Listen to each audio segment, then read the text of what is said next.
All right, well, good morning, everyone. We have a few folks trickling in, but in the meantime, I'll just do a brief announcement. We'll get started in just a few minutes here, so enjoy those sips of coffee, wake up a little bit. In the meantime, please check your Zoom controls to make sure that your microphone is muted. If you'd like to have your camera on, you're more than welcome to keep our speakers having an audience. It's no fun really to talk to a black box. You can find those controls in the bottom toolbar on the left.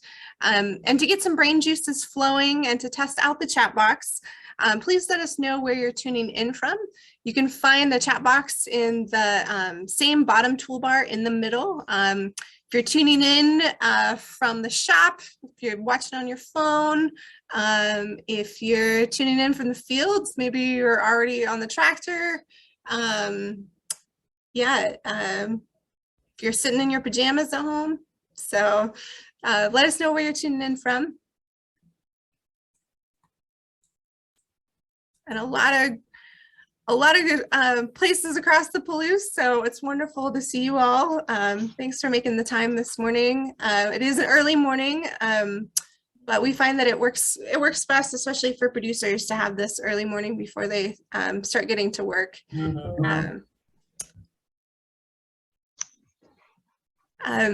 And just a reminder, if you can keep yourself muted, that would be great. You're welcome to have your cameras on. My name is Jody Prout, and I'm with the Palouse Conservation District. I'm joined today by my colleagues Ryan Boylan and Elizabeth Sebo, who will be monitoring the chat and coordinating behind the scenes. We're very excited to bring you these presentations, and we're looking forward to spending the next few hours here with you. For the remainder of the presentation, please keep your microphone muted and your camera on if you would like to. Those controls, again, can be found on the bottom left of your screen. And this presentation is being brought to you in partnership with Washington Department of Agriculture, as well as funding provided by the Environmental Protection Agency, Columbia River Toxics Program, and the Washington Department of Ecology.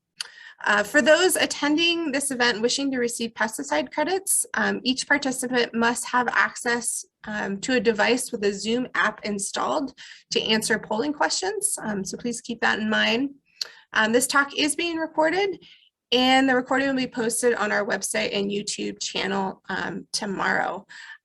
So a question did come into the chat box. If it's okay for two people on one computer, you do both have to have your own individual login. There will be a set of polling questions that will be asked throughout the presentations, and that is how we are tracking your engagement. So you can be watching together, but if you have a smartphone, I'd bring up the Zoom app on your phone so you can take those polling questions and be counted.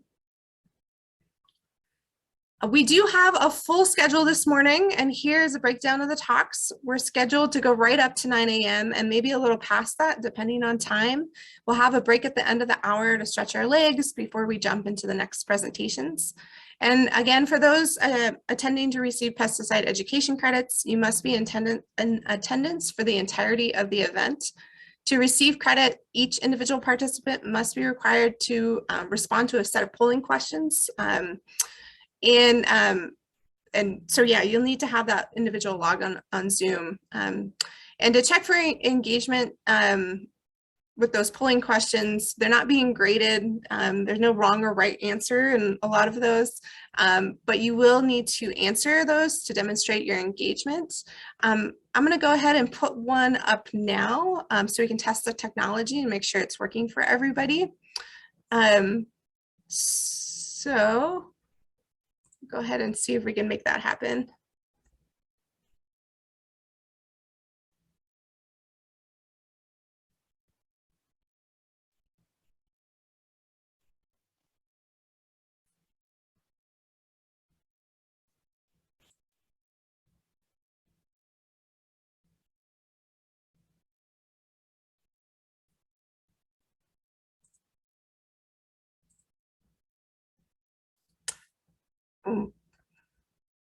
I might be having some technical difficulties. Liz, are you able to get the poll? Do I need to stop sharing my screen? Nope, it looks like we have people coming in. So we have 124 answers. Do you want me to stop the poll? Yeah, go ahead. I apologize. I can't see it from my screen. So. Yeah, no worries. Yeah, go ahead and stop the poll. All right, do you And see the results? I do not. Okay, no worries. I got you covered. So hopefully everyone else can see the results, but it looks like we had 127 people answer the poll, so it's working well for everybody. And we had, what year was Washington Department of Agriculture established? So Jody, you want to go through the answers? Yeah, 1913 was when the Department of Ag was established in Washington State. So, so they have been around for a while, doing lots of great work in our state here. Um, so awesome, thank you. I'm glad that's working. If you did have trouble, please reach out in the chat and we can work with you. The next set of questions will be at the end of the hour, so we have some time to do some troubleshooting if we need to. We will be running tight on time to answer some questions. So I would encourage you to drop any questions you have in the chat at any point throughout the presentation, and we will try our best to have them answered.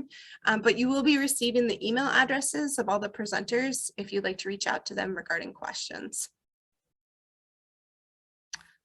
For those that might not be familiar with Palouse Conservation District, we are a local government agency that engages landowners on a voluntary basis to keep our air, water, soil, and habitats healthy. We are based out of Pullman, and we are one of 4 conservation districts located in Whitman County. We have a staff of 20 and a 5-member volunteer board. There's our mission at the top there to foster the voluntary conservation of natural resources by providing the tools, education, technical expertise, and financial assistance to support our local community.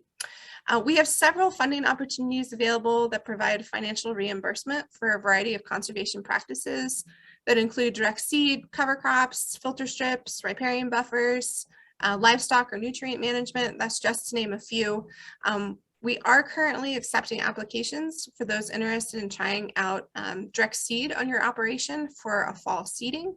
If you're interested in starting a conversation with one of our planners to find out more, you can request assistance through our website, or you'll also be getting the registration link or a link that will to our sign up sheet in your email. So.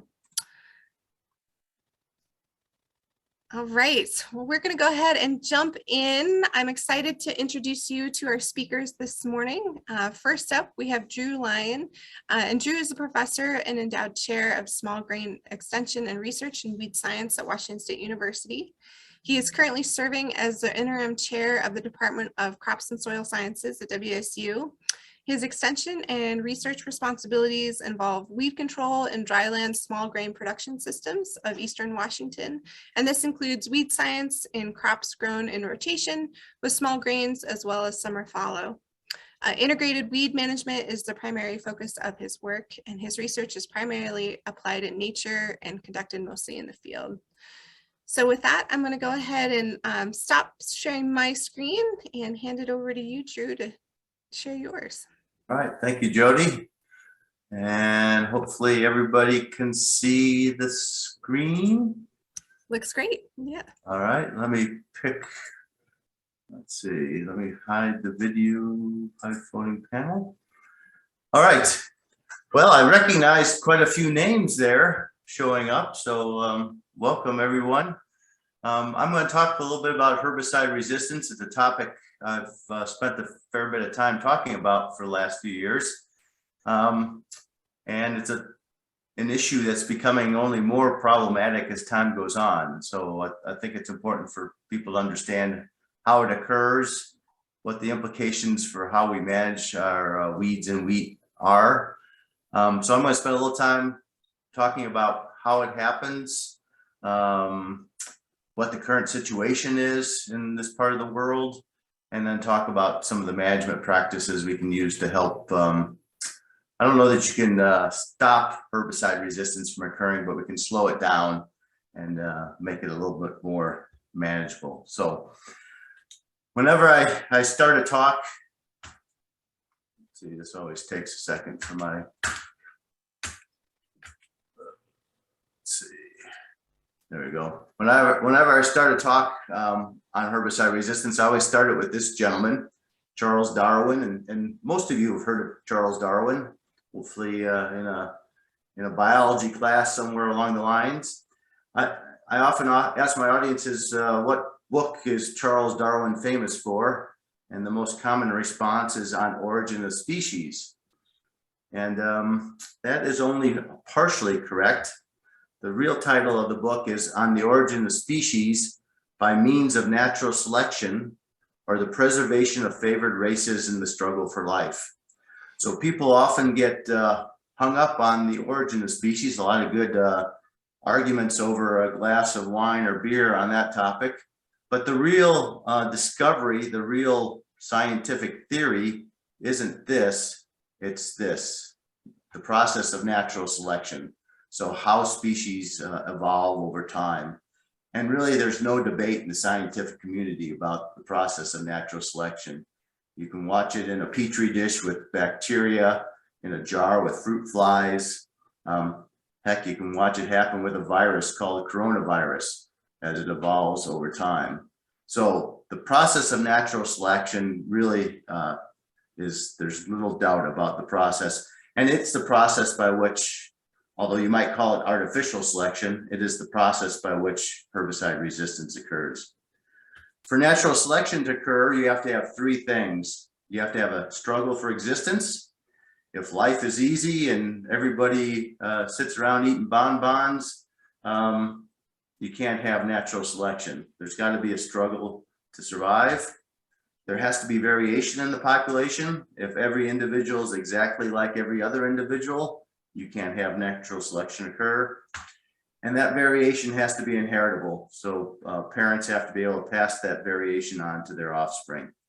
If you have all three things, then the process of natural selection can occur. This is a slide picture taken from a field north of Davenport in a spring barley field a number of years back. And I've applied a herbicide. In this case, it's a group 2, an Als inhibiting herbicide. And what you can see, we have the main weed here is dog fennel, or mayweed chamomile. Farmers often call it dog fennel.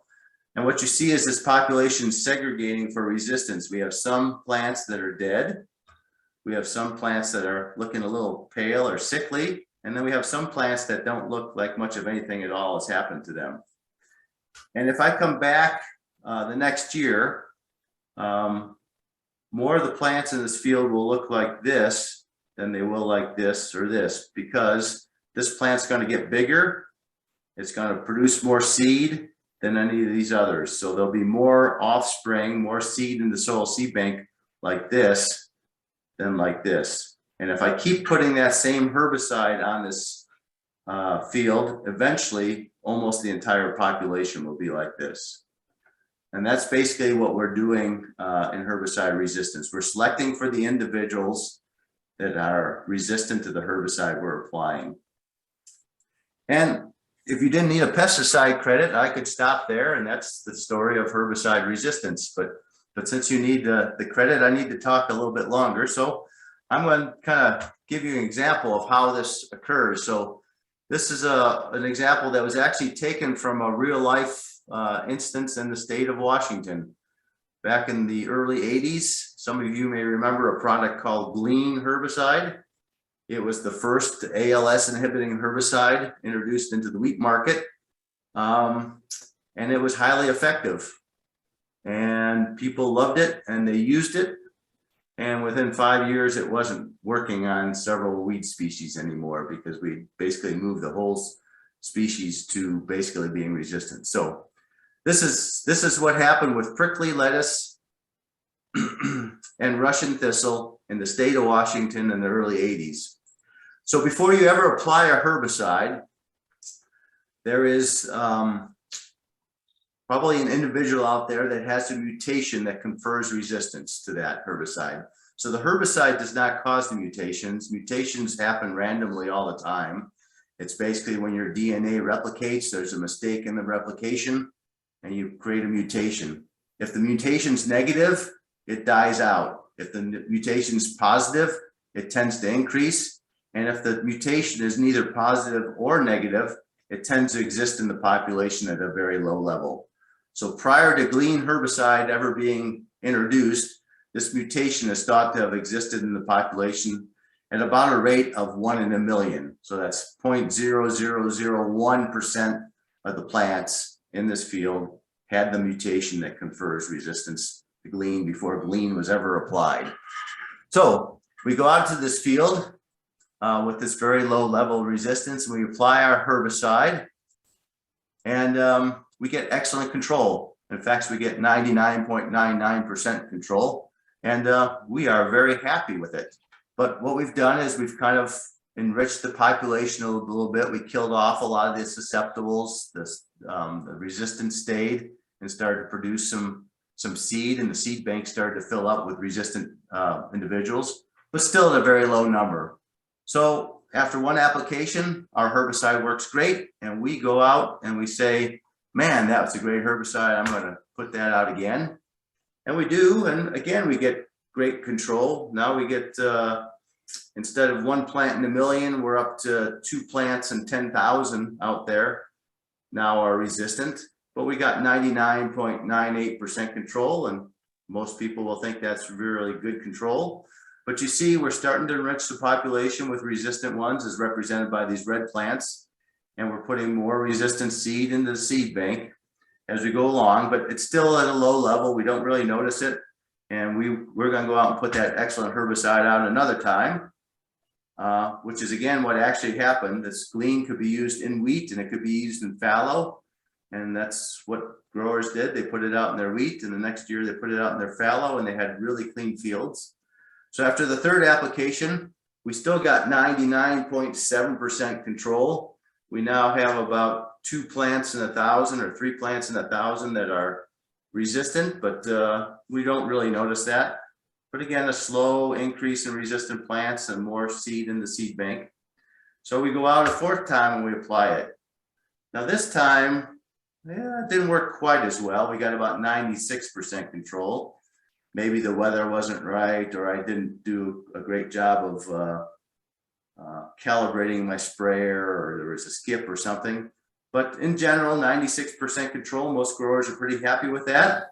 But you can see we're really starting to enrich the seed bank with resistant seed, and our population's becoming more and more resistant. And we go out and apply the 5th time, and all of a sudden 60% of our plants are now resistant. So we went from getting what we thought was really good control to getting very poor control very quickly. And this is exactly what happened again in the state of Washington back in the 80s. Within 5 years, Glean herbicide was no longer effective at controlling prickly lettuce or Russian thistle. Now down here it says herbicide resistance cannot be reversed in a practical time frame, and in many cases the seed pool is unlikely to change back because there is no fitness penalty. So what fitness is in the absence of the selection pressure. So in this case, in the absence of the herbicide, if the resistant species is less fit, that is, in the absence of herbicide, it's a smaller plant or produces less seed than the susceptible, then it will be less fit, and over time the susceptibles will return. However, for many herbicides, especially the Als inhibiting herbicides, the group 2s, there is no fitness penalty to the resistance. So in the absence of the herbicide, the resistant individual produces just as much seed as a susceptible. That population is never going back to being susceptible, at least not in your lifetime or your child's lifetime or your grandchild's lifetime. You basically have a resistant population, and it's going to stay resistant for all practical purposes. So now in the case of some atrazine resistant weed species, there is a fitness penalty. So the resistant species doesn't get quite as big or produce quite as much seed in the absence of the herbicide as a susceptible does. So then if you stop using the herbicide over time, the population would shift back. But that is not the case for most herbicides these days. So how long does it take for this to happen? It depends on a number of things: the cultural practices you use, how frequently you use herbicides in your system, what the herbicide mechanism of action is. Some herbicides like the ACCase or group 1, or the ALS inhibitors, group 2, tend to develop resistance quite quickly. Usually just one amino acid change in a DNA strand is enough to confer resistance. So those develop resistance more quickly than some other mechanisms of action. Add to that the biology of this weed species. Some species develop resistance more quickly than other species, and what that frequency of a resistant biotype is. So does that resistant mutation exist out there in 1 plant per million before you apply a herbicide, or is it 1 in 10 million? Is it 1 in 1,000? That ratio helps dictate how long it takes. You put all those things together and it adds up to how long it takes. 5 years is about as quick as we've seen it happen. And in some cases it's taken 20 or more years. But it almost always happens at some point. So here's a slide taken from Dr. Ian Heap's site, weedscience.org, where he tracks herbicide resistance globally. And on the horizontal axis here, we start in 1950 and we run to 2011. And on the vertical axis, we have the number of unique cases. So the number of weed species by herbicide resistance cases. So you can see our graph starts in 1950. The first synthetic organic herbicide introduced was 2,4-D. It was a product of the World War II effort. So it was actually developed as a weapon to be used to keep the hedges and things in Europe, kill them off so you can't hide tanks behind them. When World War II ended, it became commercially available and growers started using it. And you can see in this chart, by 1957, we already had our first weeds resistant to 2,4-D. So we've had herbicide resistance for as long as we've had synthetic organic herbicides. So it's not a new phenomenon, but if you follow this chart along, you see that by the early 80s, the rate of new herbicide resistance starts really growing quite a bit. And this is the result of using more herbicides, as well as some different chemistries that develop resistance more quickly than, say, something like 2,4-D. We can take a look at resistance by herbicide mechanism of action or site of action. So again, the same chart starting in 1950 with the number of species, this time on the vertical axis. And the one that should scare most wheat farmers is this red line, because this is the group 2 herbicides, the Als inhibiting herbicides, and those are the herbicides wheat growers use the most. And as you can see, group 2 herbicides have developed resistance very quickly compared to many others. And it's one we rely on quite heavily. The green line, the green line is the ACAs, the group 1 herbicides. You can see they develop resistance very quickly. This blue line is the one that gets a lot of attention these days. This is glyphosate. So this is Roundup. Roundup was introduced actually back in the early 70s. And for a lot of years, very few species developed resistance to glyphosate. And then in the late 90s, we start to see, in early 2000s, we see a real explosion in resistance to glyphosate. There's two things that happened here. Roundup Ready soybeans were introduced in 1996, and Roundup Ready corn and cotton were introduced in 1997. So the number of acres glyphosate was used on increased, and you could use glyphosate prior to Roundup Ready crops. You could only use it before you planted and after you harvested. Now you could use it before you planted, a couple times in crop, and afterwards. And then in 2000, Roundup went generic and glyphosate became cheap, and usage really shot up. And the more you use, the more acres you spray, the more likely you are to find those individuals that have that gene that confers resistance. And that's exactly what we see. So in the 70s and 80s, Monsanto said weeds just won't develop resistance to glyphosate because its mechanism of action is too complicated. But you spray enough plants and you eventually find the resistance gene. And that's what we've done. We've found lots of plants that now are able to survive a treatment with glyphosate. Here's a number of resistant species by individual active herbicides. The top one is atrazine, which is a cheap, widely used product in corn production. So it's not surprising that we have the most resistance to this particular herbicide. But look at what's number 2, glyphosate. So something that had very few resistant weed species back in the early 80s and even into the 90s is now the second most likely herbicide to have resistance to it. And that's another herbicide growers rely quite heavily on in this part of the world. Actually, globally, they rely on it a lot. And so it's going to be a problem. The next 2, 4, 6 herbicides here are all group 2 herbicides. Again, that we tend to use a fair bit of. And then we get into a group 1 herbicide. So quite a bit of resistance out there, and resistance to herbicides, but we don't use much atrazine in this part of the world. All the other ones there, we do use a fair bit of. The other thing that's happening is species are developing resistance not just to one site of action, but to multiple sites of action. So here's a number of species with multiple resistance. Species with resistant to 2 sites of action or modes of action, 3, 4, 5, 6, 7, 8, 9, 10, 11 sites of action. When you have a species that is resistant to 7 or more sites of action, you have a species that's becoming very difficult to control with herbicides. And this is the number of populations, so not just the species writ large, but this is actually a population within a field resistant to 2, 3, 4, 5, 6, 7 different modes of action. Rigid ryegrass in Australia now is resistant to almost every herbicide that's available that's been used on it. So they pretty much can't control it anymore with herbicides, or can't get very good control with any herbicides.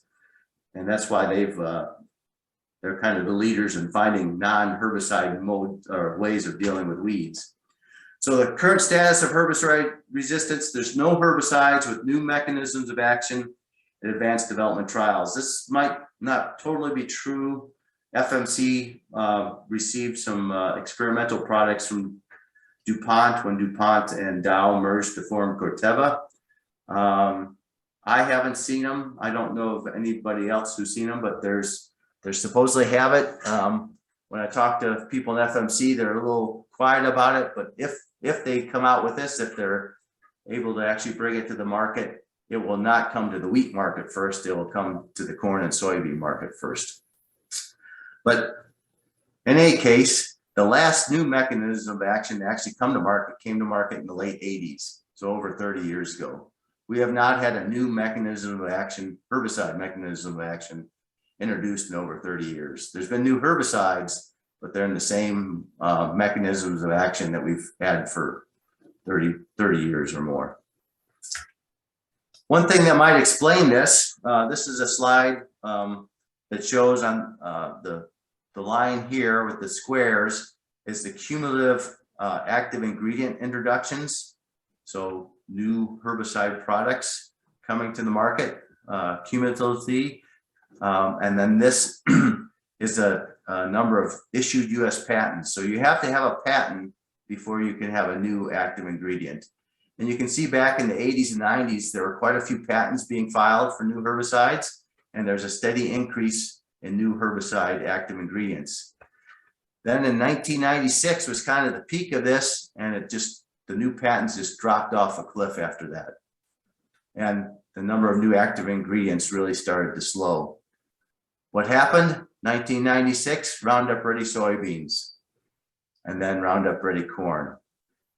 When Roundup Ready crops came into the marketplace, they sucked all the profitability out of herbicides out of the US pesticide market. If you watch what happens, there used to be probably 20 different companies making herbicides. There's about 4 left. All those other companies merged and sold out, and companies stopped investing in new herbicides because nobody bought new herbicides. They all sprayed Roundup on their corn and soybeans. In this country, pesticide business is driven by corn and soybeans. So if you can't make money in corn and soybeans, you can't make money in the pesticide game. And that's what happened. So there's been very little investment in new pesticides, active ingredients for the last 30 years because glyphosate's taken all that profitability away. Now that might be changing now that glyphosate resistance is becoming problematic, but we're probably never going to see these days again with all these different patents coming out. So in the past, when we got resistance to a particular herbicide, it was no problem. There was always another herbicide to go get off the shelf. That world doesn't exist anymore. When we run a new product into the ground by overusing it and developing resistance, there's nothing coming along to save us. So we have to be very careful with the products that still work today because we have to make sure they work well into the future. So the number of weeds with herbicide resistance continues to increase, and the number of weeds with herbicide resistance to more than one herbicide continues to increase. So not a pretty picture. Here in the PNW, here's kind of the current status of the weeds we have. Italian ryegrass probably leads the gang with the most resistance out there. We have biotypes resistant to group 1, group 2, group 15, group 9, and group 10 herbicides. So we have a lot of growers using Roundup Ready canola to control Italian ryegrass and using glyphosate quite successfully, but we know there's glyphosate resistant Italian ryegrass in our orchards where they use glyphosate quite heavily.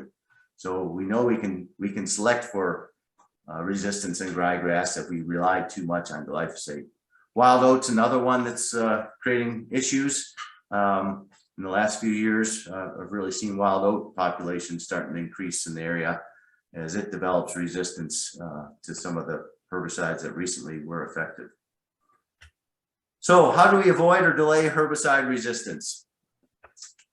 If you take my colleague, Dr. Ian Burke's weed science class, you'll learn that there are basically 5 approaches to controlling weeds: sanitation, mechanical, biological, cultural, and chemical. And you want to use as many of these as you possibly can in an integrated weed management system. The problem is in annual production, there aren't a lot of examples of effective biological control. And that's because we perturb the system too much. There are good examples of biological control in perennial systems where you're not constantly perturbing the system, but not very many in annual cropping. So we'll take that one off the list for now. Then if you are a no-till producer, you have to take mechanical tillage off. So when you remove one, when you remove chemical or mechanical, you need to emphasize the other areas. So you have to pick up your game in sanitation, chemical, and cultural. A lot of no-till producers tend to substitute chemistry, herbicides, for mechanical control. So they tend to rely more heavily on herbicides. If you're an organic producer, you don't use the chemicals, but you tend to rely more on mechanical. So you tend to use more tillage. But one thing organic producers do is they really spend a lot of time on the cultural aspects. So they have some very sophisticated crop rotations. And I would say that's something no-tillers need to spend a little more time on, is really looking at their crop rotations and their cultural practices to try to relieve some of the pressure that they're putting on weed populations by their reliance on herbicides. So as we develop more and more herbicide resistance, that's going to become critical because we have fewer herbicides effective, and we're going to have to find other means to keep our weeds under control. And cultural and sanitation are the 2 you have available if you're going to stay away from using any tillage. So there are 3 basic principles of herbicide integrated weed management. Prevent weed problems before they start. So use agronomic practices that limit the introduction and spread of weeds. Then help the crop compete with weeds. And fortunately, winter wheat is a very competitive crop. And I would say it's probably one of the most effective tools a lot of our growers have, is to grow a very competitive wheat crop. Do everything you can to make your wheat crop as competitive as it can be with weeds.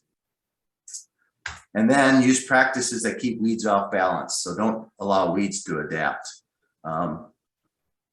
My father used to tell me, son, if it ain't broke, don't fix it.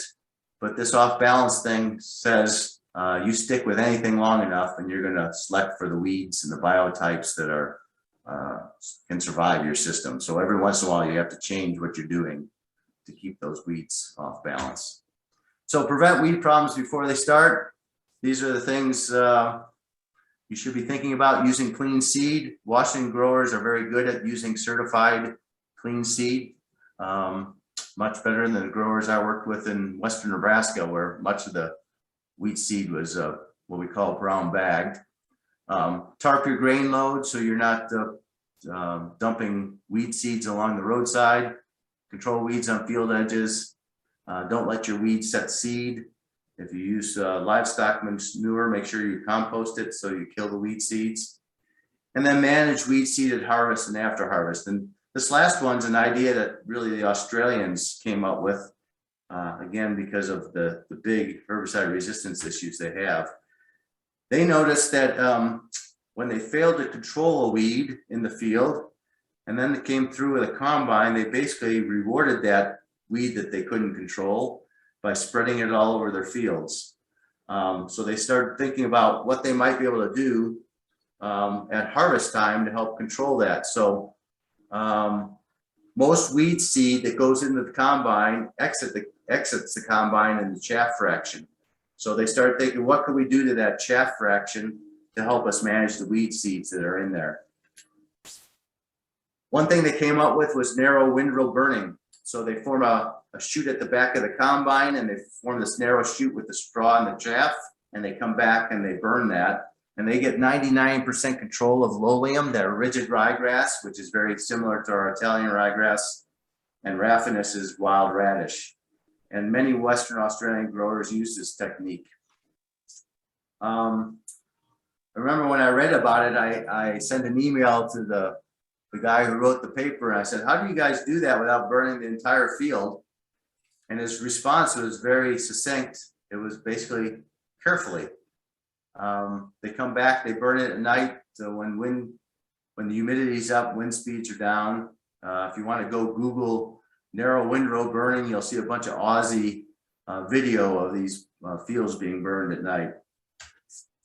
I decided I'd take a look at this methodology a number of years back. So we went out, we did some trials where we did some narrow windrow burning, and then we did some what we call whole field burning, which is more typical of what you see around here. And what we did is we took Italian ryegrass seed and put it in little aluminum tins with soil, buried the tin so that it was at the surface of soil, and then covered it with whatever residue was around, whether that was in the narrow windrow or sitting out here in the residue. We ran thermocouple wires out so we could measure how hot it got. And then we lit the plots on fire. And after the fire got out, we pulled the tins, took them to the greenhouse and watered them up and looked to see how many weed seeds actually germinated following the burn. And this was the result of the work in 2013 and 2014. This is spread, no burn. So basically we didn't expose these seeds to any fire. So in each of these tins, we put 50 Italian ryegrass seed in there. And you can see in the spread and no burn, not all 50 seeds germinated. So there was some dormancy here, but this is what we're comparing to. Then this is spread and burn, and this is windrow burn. And you can see that we had much lower germination from our windrow burn than we did with our spread and burn. In fact, we think this one plant that germinated here actually is from a seed that fell down the side of the aluminum tray and therefore wasn't exposed to the heat. But basically 99% control, like the Australians were reporting for rigid ryegrass. So when I ask why people think there's such a difference between spread and burn and windrow burn, they usually say the windrow burn got hotter. And that might be true, but my thermocouple wire only went up to 200 degrees centigrade, so almost 400 degrees Fahrenheit. And it got above that temperature in both the spread and burn and windrow burn. So they both got hotter than that. I don't know if the windrow burn got hotter than the spread and burn or not, but they both got plenty hot. The real difference is the length of burn. So the number on top of the bar is the number of seconds that the temperature remained above 200 degrees centigrade or 392 degrees Fahrenheit. It was about 36 and 37 seconds in the spread and burn, but it was 502 to 584 seconds in the narrow windrow burn. So it just stays hot a lot longer. The burn is slower and hot and burns for a longer period of time. So it does look like it would be effective on killing the seeds that are at least on the soil surface and then the chaff residue. Of course, it won't kill anything that's down in the soil. But there's a lot of negatives to burning. You lose the residue, you create a lot of smoke. So it's probably not the best idea. And in fact, it's starting to die off as a method in Australia as well. Some other methods they've looked at is chaff collection. So hooking a chaff cart to the back of the combine and having the chaff all go into the cart, and they dump the cart at the end of the field and either burn it or they take it and feed it to livestock. And they were getting up to 85% control with this method, but who wants to haul around a chaff cart behind them? So that might not work too well. We have bale direct systems. Here, the baler is right behind the combine, and both the chaff and the straw go into the baler, and you bale up the straw and the chaff has the wheat seeds, and then you haul the bales off and get the wheat seeds out of your field. Now, hopefully you don't spread them all over the roadside as you're hauling your straw bales down the road. We actually have several of these systems around. There's a couple down in Walla Walla. Picture here is that system from Walla Walla. I know we have a producer here near Pullman that has one of these as well. So this is another method. Of course, you probably don't want to be baling your straw all the time either. There's good residue there, good prevention of wind erosion, good carbon source, but it is another method. Here's one that I consider to be the Cadillac, so to speak, of systems. These integrated impact mill systems.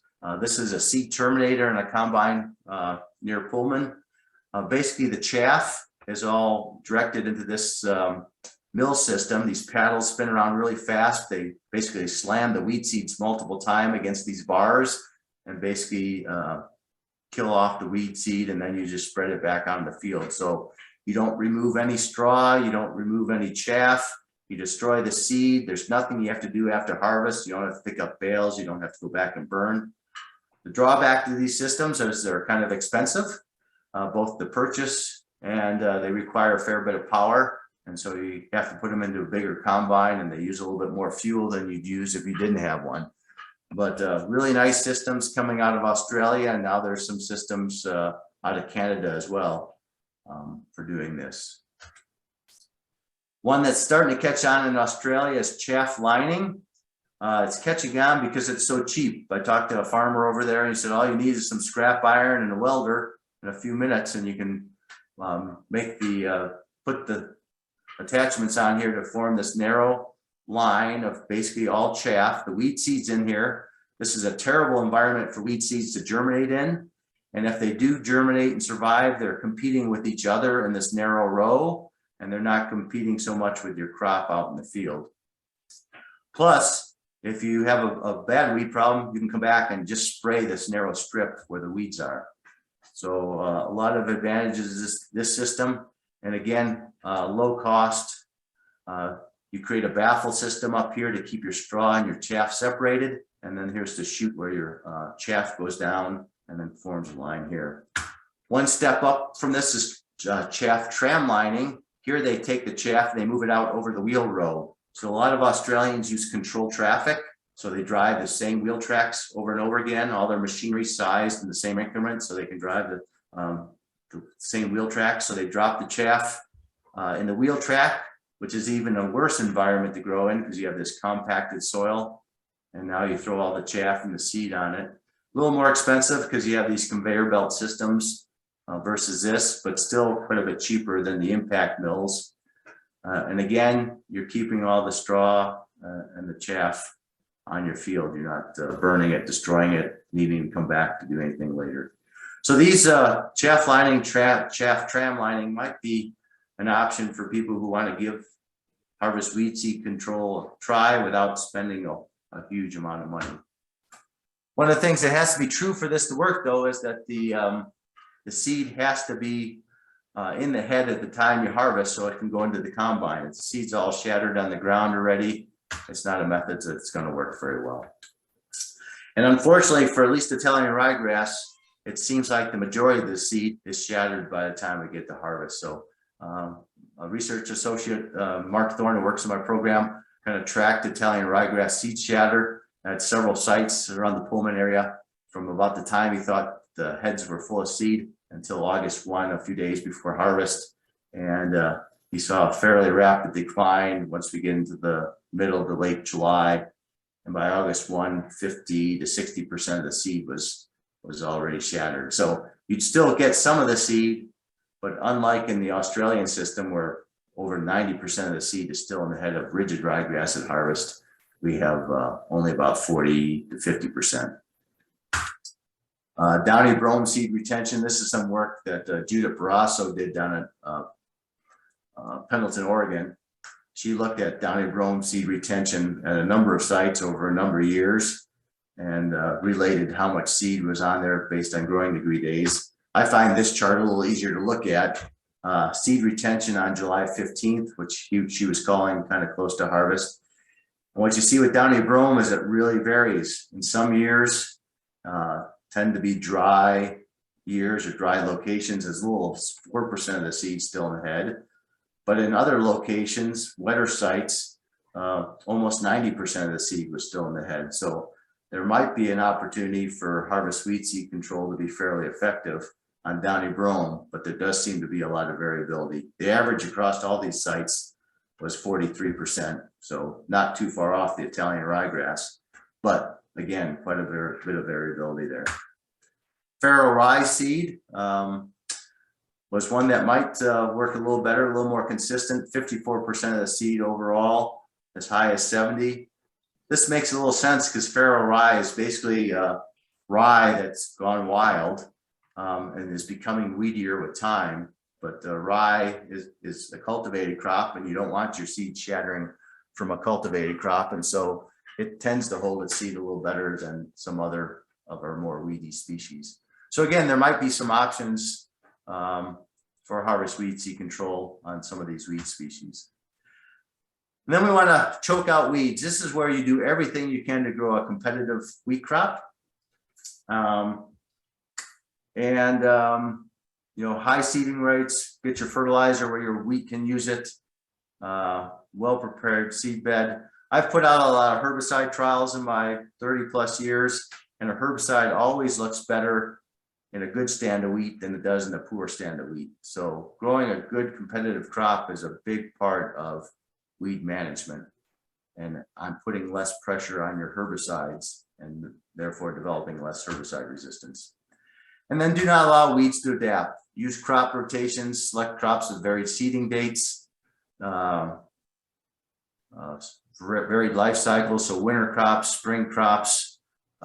In Western Nebraska, we use summer crops. They're a little tougher to use here because there's no rain in this part of the world in the summertime, but trying to vary the time of planting so you get different times when you apply your weed control strategies to control the weeds.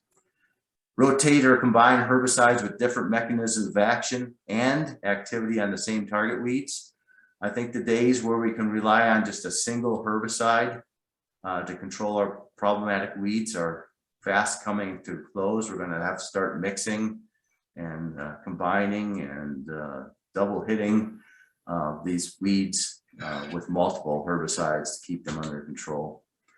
A lot of herbicides, it's hard to know what mechanism of action they are. So if you go to smallgrains.wsu.edu, that's our wheat and small grains website. There's a couple tools, the pulse crop mode of action tool and the wheat mode of action tool. You can go in there and pick the herbicide by trade name or by active ingredient, and it will tell you what what mode of action it is, whether there's any resistance in the Pacific Northwest to that mode of action, And it will also tell you all the other herbicides that have that same mode of action in them. So you can try to avoid using those as well as you rotate through. And then rotate use of herbicide resistant crops. That's not a big problem here because really canola is about the only one we use. So as long as we don't overuse that, we can be okay. We do have herbicide tolerant wheat, so we need to be careful about how we use that and how often. This last one gets me in a little trouble sometimes, particularly with conservation districts, but rotate tillage practices. So Stephen Palouse, who's the guru of herbicide resistance internationally from Australia, he says he tells all his no-tillers what they need is a little tillage. And he tells all the guys who till all the time what they need is a little no-till. So every once in a while, that's that idea of changing things up. And what is a little tillage? You know, we're talking every 6, 8, 10 years or whenever a particular weed gets a bit out of control, change it up a little bit. It doesn't need to be plowing, just a little bit of tillage just to create a situation where that particular weed may not thrive as well. Anyhow, something to think about, especially as herbicides become less and less effective over time. Here's a good table showing risk of resistance on a per species basis. If you are at high, moderate, or low risk for developing herbicide resistance, if you only use one mode of action, you're at high risk. You use more than 2, you're at low. If you use cultural, mechanical, and chemical control, you're at low risk. If all you're using is chemicals, you're at high risk. If your weed infestation is low, you're at low risk. If you have a high weed infestation, you're at high risk. The reason being, it's a numbers game. If one plant out of a million contains that gene that confers resistance, if you don't have a lot of weeds out there, your chance of finding that resistant biotype is lower than if you have lots and lots of weeds out there. So keep your weed numbers low and your chances of developing resistance remain low. So let's talk real quickly because it looks like I'm getting close on time. Downy brome and Italian ryegrass, how might you go about doing this? We did a study down near Dixie where we combined some different herbicide mechanisms of action. In this case, triolate, which is Abidex microactive, pyroxasulfone, Zidua, metribuzin, imazamox, and pyroxalam, PowerFlex. We had different application times, the triolate pre-plant, pyroxasulfone pre-emergence, and the imazamox and pyroxalam post-emergence. And this is basically the results we got. This is the Italian ryegrass, where we didn't put Abidex down. None of our treatments by themselves provided commercially acceptable control of Italian ryegrass. Now we're using 1.5 ounces of Zidua. You could use up to 2 ounces, so we weren't using the full rate. So that's part of the answer. But you can see we're not getting commercially acceptable. But if we used Abidex by itself, again, it wasn't commercially acceptable. But when we combined Abidex with Zidua or Zidua with Sencor, we got pretty good control. And I think this is what we're going to need to do more and more: combine different mechanisms of action together to provide control of these troublesome weeds. With downy brome, kind of a similar story. Without Abidex, none of these products provided commercially acceptable control. Abidex by itself wasn't commercially acceptable, but combined Abidex with Zidua, Sencor, Beyond, PowerFlex in the fall, Beyond in the spring, commercially acceptable control. We'll skip over that. So we need to combine different mechanisms of action is the basic message here. 2 or more modes of action.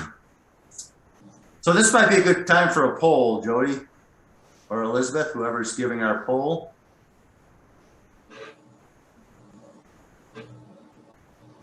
Yeah, thank you, Drew. Yeah, we'll go ahead and get our poll started. Liz, can you access that poll? We've had a little bit of do I have to quit my sharing? Hopefully we'll be able to bring it up without. But Liz, what do you see on your end? Yeah, I just launched it, so hopefully everyone can see it. Yep, I can see it. Okay, perfect. I cannot see it, so but I will read off the questions. So first question, to reduce the risk of developing herbicide resistance in weeds, A, always use the most effective herbicide available in your weediest fields. B, always plant winter wheat because it is so competitive with weeds. C, keep weed populations low throughout the rotation. Or D, never spray glyphosate. Let's go ahead and answer that one. And then number 2, to control downy brome in wheat, A, use a pre-emergence herbicide. B, use a post-emergent herbicide. C, do not use Coaxing wheat production system more than once every 3 years. D, all of the above, or E, none of the above. Let's go ahead and take a moment and answer. There is a right and wrong answer to these, but you're not being graded on that. Mostly it's just to test your own knowledge on Drew's presentation.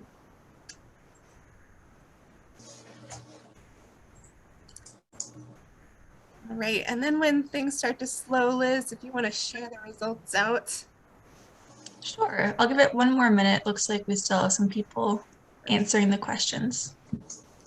And remember, if you're going for pesticide credits, you just need to demonstrate your engagement. So sure to pick an answer.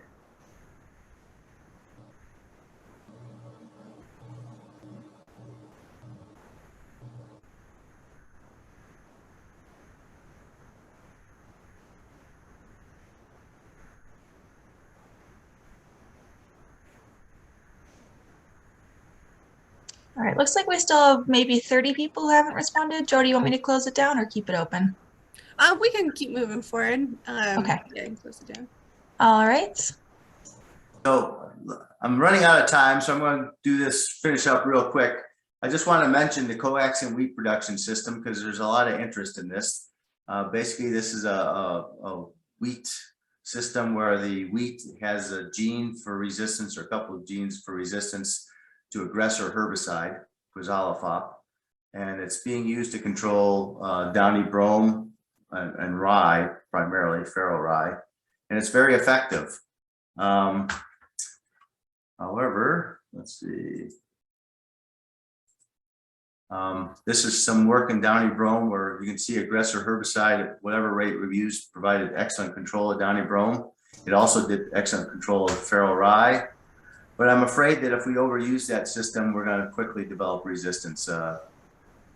Dan Ball, wheat scientist, now retired from Pendleton, found downy brome resistant quizalofop in grass seed production fields back in 2007. So we know we can select for it if we use it too much. So I suggest everybody use a pre-emergence herbicide and then follow the pre-emergence with a post-emergence. And maybe that's Outrider or Olympus PowerFlex if those still work for you, or in a Clearfield system beyond, or Coaxing wheat aggressor. And then try to not use this technology more than once every 3 years. So if you're wheat fallow, rotate maybe a Clearfield system with a Coaxium system, but don't go back to back. And if you use winter peas or you have pea in your rotation, Sure 2, the active ingredient is quizalofop, which is the same active ingredient as aggressor. So you don't want to be using a Sure 2 and aggressor in your systems because that's giving it a double shot. All right, WSDA asked me to show you this slide. It says I may have discussed something that was not labeled. I can do that, you can't, or you get a fine. And with that, I will turn it over, probably not for questions, but if you have questions for me, you can contact me at drew.lyon@wsu.edu. Thanks, Jody. Perfect. Thank you so much, Drew. Thank you for that informative talk. I know that this is a big challenge for a lot of producers in our area, and these are great conversations, and thank you for passing on that information. So we, just to try to stay on time, we're going to take a little break, allow folks to stretch their legs, grab a cup of coffee if you need to, and we are going to start back up here at 8:06. So just take a few moments if you need for our next presentation.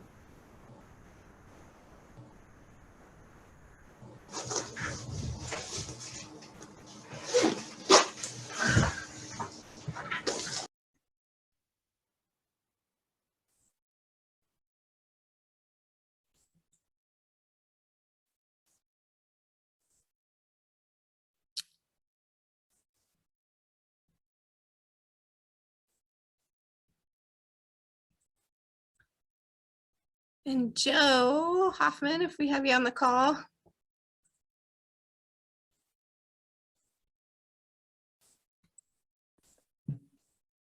Yes, I am here. Awesome, Joe. Great. Do you mind if we try sharing your screen real quick? Make sure your technology is up and running. Sure. So I click the green share screen. Yes, I'll go ahead and stop sharing mine. And then, yeah, go ahead and click share screen. And what I want to do is share a specific, that one right there.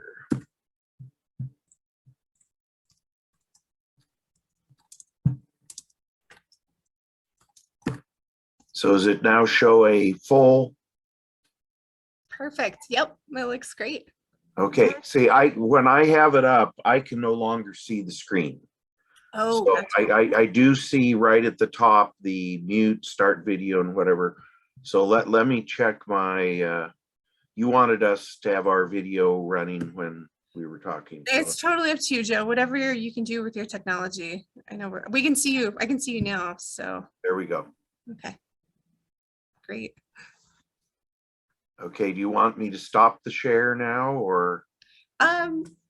Yeah, well, why don't you just go ahead and leave it on? And Okay. we're gonna go right into it, 8:06 here. So Okay, I'm gonna cut my mic until then. perfect. Thanks, Joe.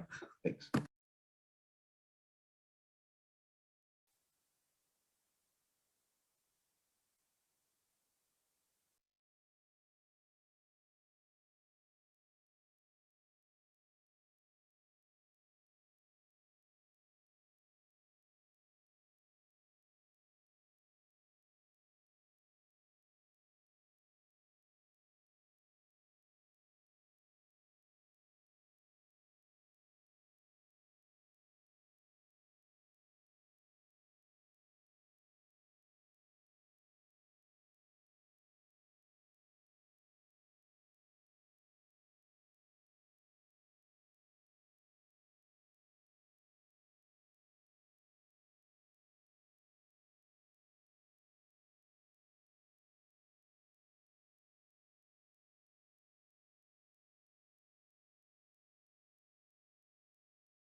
Liz, if while we're waiting for folks to return, if you want to share out the results from that poll, just to see if folks can test our knowledge.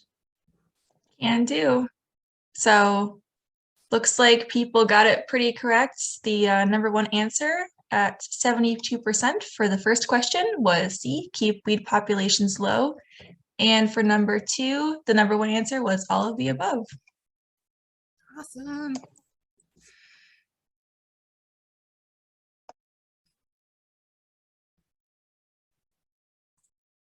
It looks like folks are returning. So hopefully you had a moment there to stretch or step away from the computer. And just to follow up, Drew did need to sign off. He had prior commitments, so he headed off. But you will all be receiving his email after this presentation, as well as our other presenters. So if you have questions, feel free to reach out to him. There was several questions that came into the chat that unfortunately we just didn't have time to get answered. But he is more than welcome to answer those. So shoot him an email and you can pick his brain. So with that, we'll jump into our next presenter and keep us on track here. So we have Joe Hoffman with the Washington Department of Agriculture, and he is the Waste Pesticide Program Coordinator.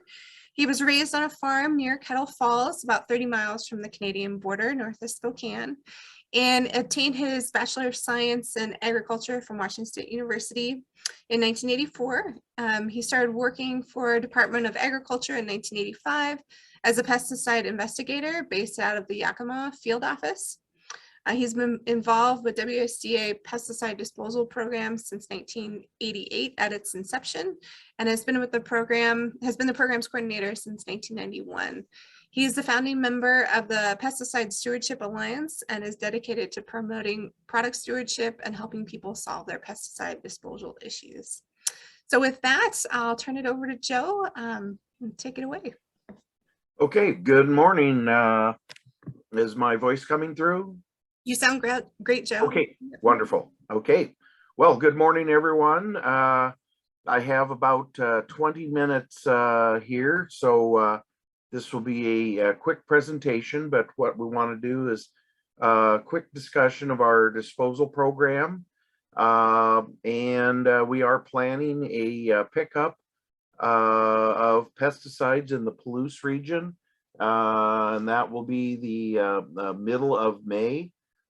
Specific dates we're planning is May 17th through 19th, and that will depend upon how many people sign up and how much product there is to dispose. So, but we'll discuss that in a moment in the presentation here. So, anyway, let's go to the next. Oh, the way I normally get to my next slide is not. There we go. So anyway, the primary purpose of our program is to dispose of obsolete pesticides. So we are not a land cleanup program or anything of that sort. What we do is get rid of old, unused pesticides, primarily in their containers or a little bit of the soil around a container that may have leaked. So we offer a free pesticide identification and disposal program. Reduces the amount of unusable pesticides in storage. It also, we provide education and technical assistance, and that can be on the farm helping solve a problem.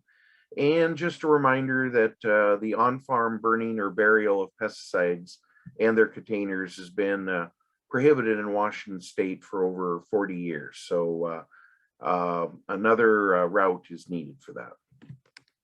So here's an example of an image of why the disposal program was needed.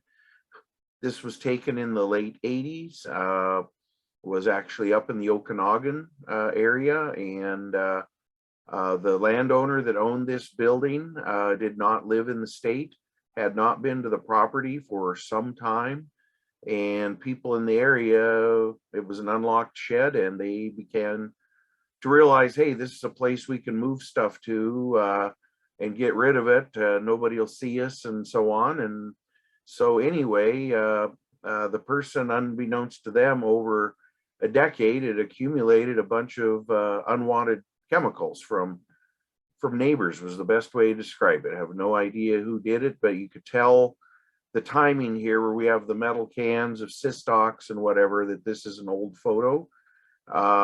There's like one poly jug down in the very bottom right, but other than that, the types of containers we have today are not in this photo. There you can see a poly jug, but it was just a bunch of different materials. But this was when we very first started the program. Here is much more recently showing a person that bought a farm. And so they loaded into these old fruit bins all of the chemicals that they were not planning to use. And so there was 6 fruit bins sitting at this site that we went through that they're looking to get rid of the material. Here's another purchase, and this was the garage when they opened the garage after I will say they bought the property. And so you could see here pesticide boxes up here, pesticide boxes here. These were empty, but also in the same room you have gasoline. We found a propane tank in the back. There was a boat motor in the back, and some fertilizers. So there's just a mix of a wide array of stuff in here that you don't want to have together when you're storing pesticides. This is another that when we were coming out to the place, they pulled the stuff out, the tree fruit region that they no longer wanted to use. And as you can see, there's a few fairly older materials. The glass jugs were very popular into the 70s. But by the early 80s, the poly jug had replaced the glass jugs, except for like the little one that sometimes in the home consumer market, there were some still being shipped as glass, but those became poly many years ago as well. So what is a waste pesticide? We could go through the list. It's a pesticide that can't be used to, it was canceled or suspended, or the product deteriorated. The label may have deteriorated. Person may not know what's in the container, and that's very prominent when someone buys someone else's property or had workers working for them that are no longer there and may not have marked the container, and things that aren't in the original container. But the bottom line is it's any pesticide you do not want to use. So it may have been something that came from a purchase. It may have been something that froze in the winter and can't be put back into suspension. There can be many reasons. We did get a lot of people 20 years ago or so when the organic option was coming around. So a lot of pesticides that people no longer needed and their neighbors didn't want. And what we're finding and have found over the years is any container that's been opened at least once, the odds are no one else is going to want that container because they cannot guarantee that nothing else has been put in that container. And I could tell you over the years, lots of materials have been put in containers that were not what was labeled on the container. So if you do get a partial that you don't know about, you might want to check it before it's used because it may or may not contain what the label says. So here, going back, canceled product, DDT on the left. On the right, this is still in a can. This is an older photo. Perfectly good material that we took care of, but they didn't want it anymore. They were no longer using 2,4-D. And where they were, they couldn't find anyone who wanted it. So we did dispose of that. But that's something I encourage if, like on the right, if that's a perfectly good container, was never opened. And of course, this is a photo from many years ago, but it is legal to give the material to another user. The only restriction, you do not have to be a licensed dealer in the state of Washington to do it. But the purpose is that you're getting rid of it without a dealer manager license for the purpose of it from becoming a hazardous waste.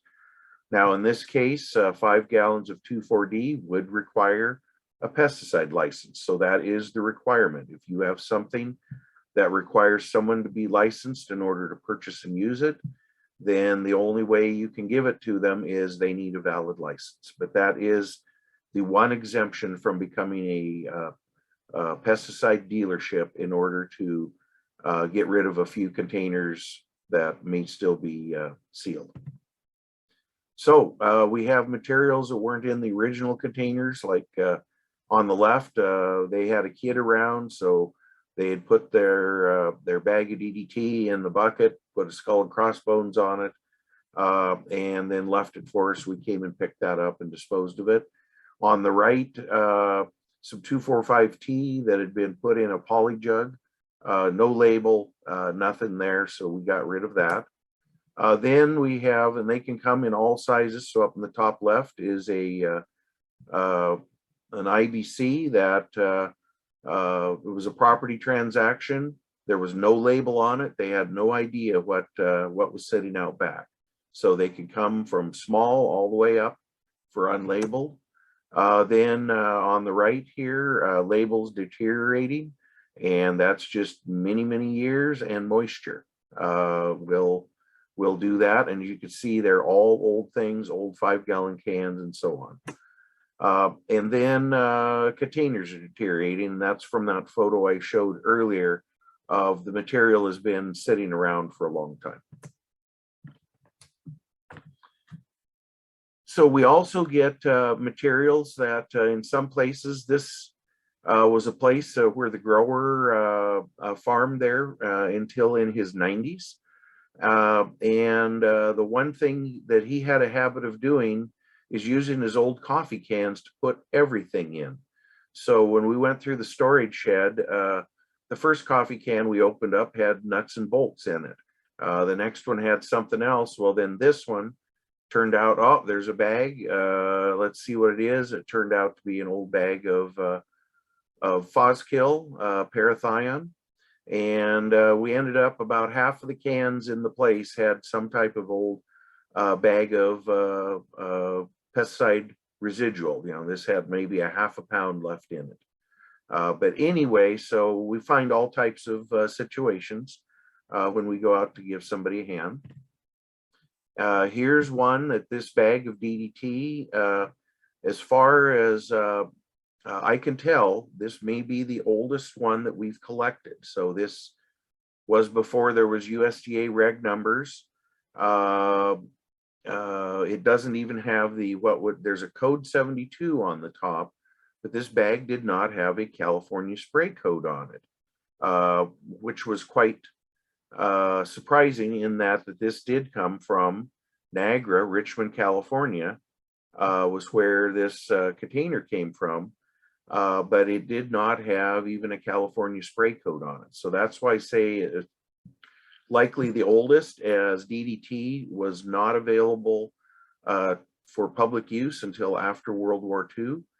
And this is one of the earliest ones. And in fact, the notice to disclaimer here on the sack was the largest thing on the sack.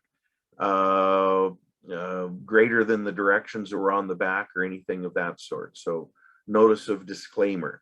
And so basically they're letting people know that if, you know, you're taking your own chance, whether it works or not. So that was a very early label.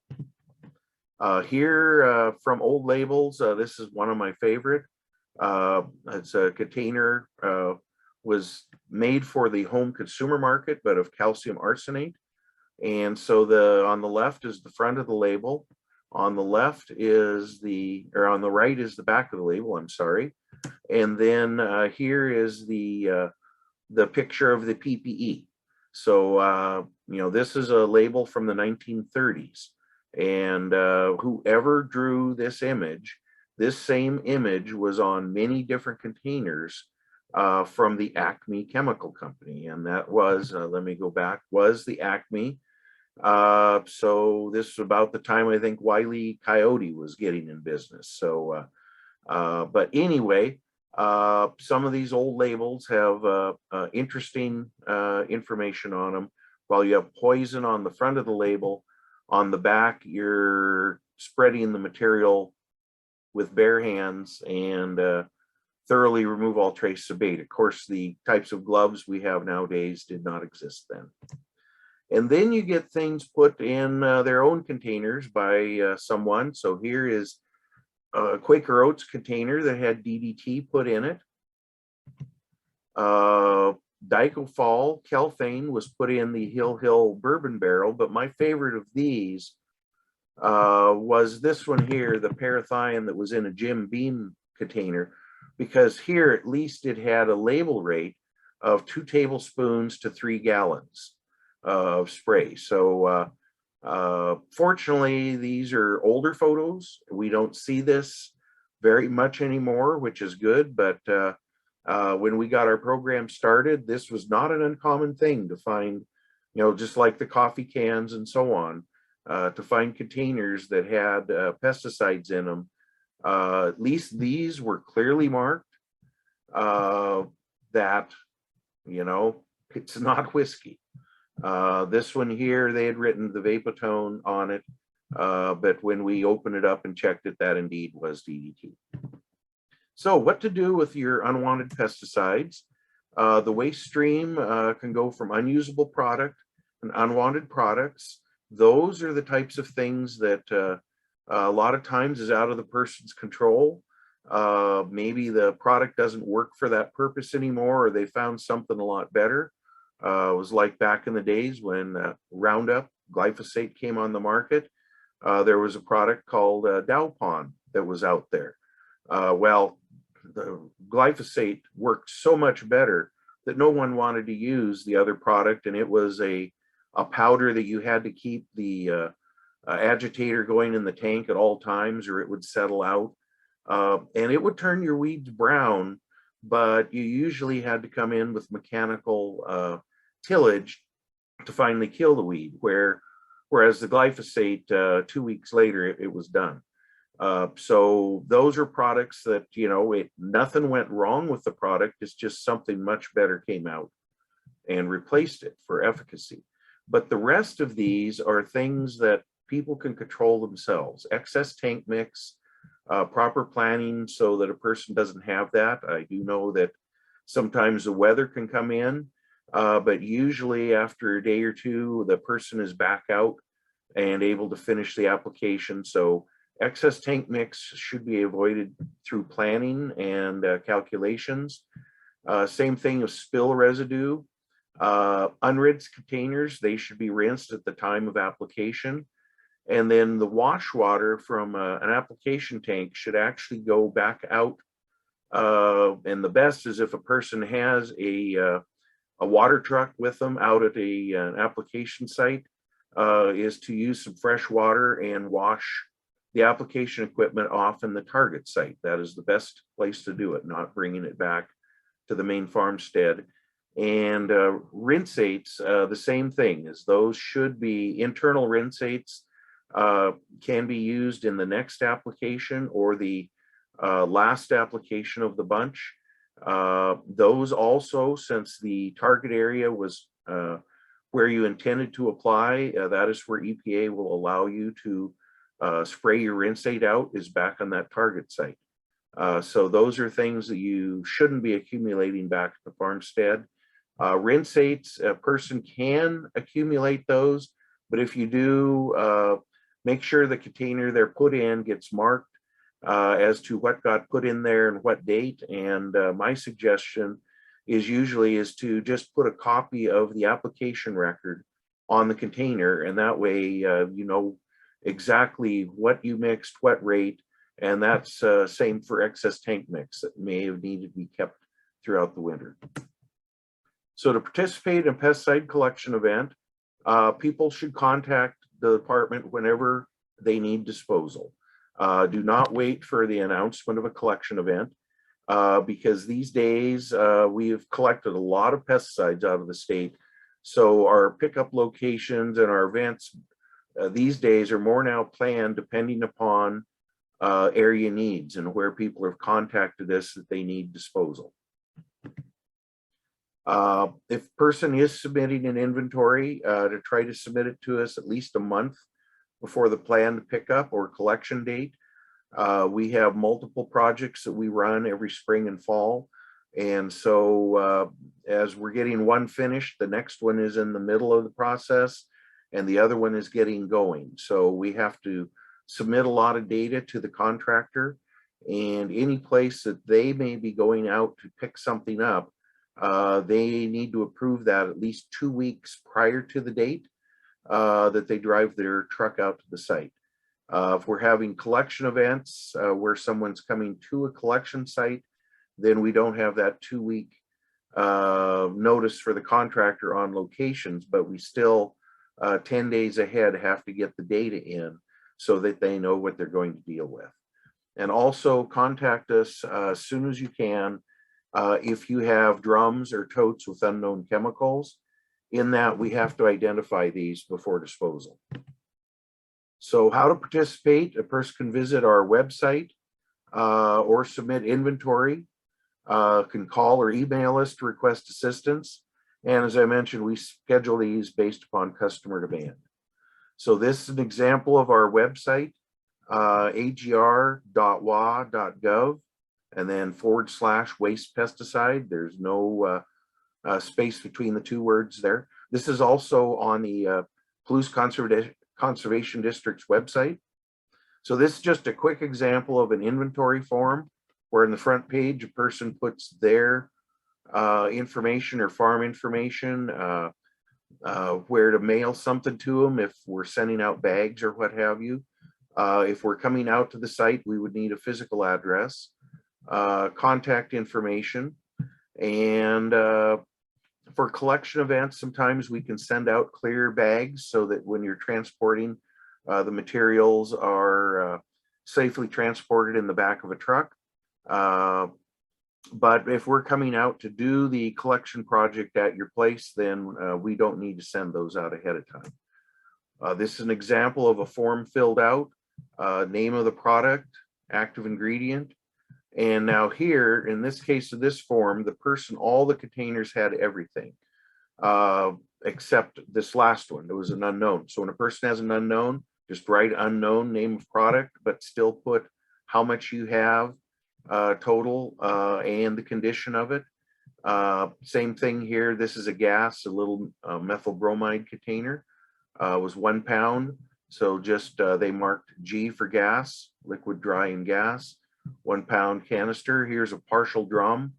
They estimated 19 gallons in the Lorsban drum, but it's a steel drum and in bad shape. So this gives us the information ahead of time to know that we need to overpack and deal with some drums. We have an unknown to look at the site, and so on. Also the DDT here, USDA numbers, we're talking something that his last legal use was a little over 49 years now, but we do still get some DDT. So if you find some, just meant that grandpa put it away when he was asked not to use it anymore, and no problem, we'll take that. So just real quickly here, amount collected per fiscal year. These last 2 years during COVID, we were doing all direct pickups, and we got a surprising amount of material. Some of the customers had quite a bit. And the history of the program as of today, we are now just under 3.8 million pounds of pesticides collected from Washington State. And properly destroyed. We've done this over 504 events and projects. So just real quick here, my time's running out. I'll show you the contact information. Just want to show you who you might be dealing with. This is Manuel Ornelas. He's our Eastern Washington field lead. And this is a standard poly-Tyvek suit that we use when dealing with pesticides. And that is still a cartridge respirator, but it's a motor driven, a power assisted respirator. I'm sorry. And what that does is allows us to wear those for, a long time without ever getting fogged up. The regular respirator, we found I'm good for about 10 minutes in it and I can't see out of the darn thing. So with these powered respirators, we're able to put in hours of work and still be able to see out of our face piece. This is Matt Densley. He's our Western Washington field lead. And I'm in the orange jacket there looking at a small home and garden product that got brought in among 30,000 pounds of pesticides that we brought that day. So we're just trying to figure out what we had in there. And this is an example when we did a collection event. This was at Daroga Park over by Orondo. So we've had to change some operations due to COVID, and hopefully we'll be able to change back to our primary method. But the main thing just to go through is we had an old agreement with the Department of Ecology. And so in 2020, we just could not have events where we brought a bunch of people together. So we looked at this agreement with Department of Ecology, and it allowed pesticides from different locations to be packed in the same drum.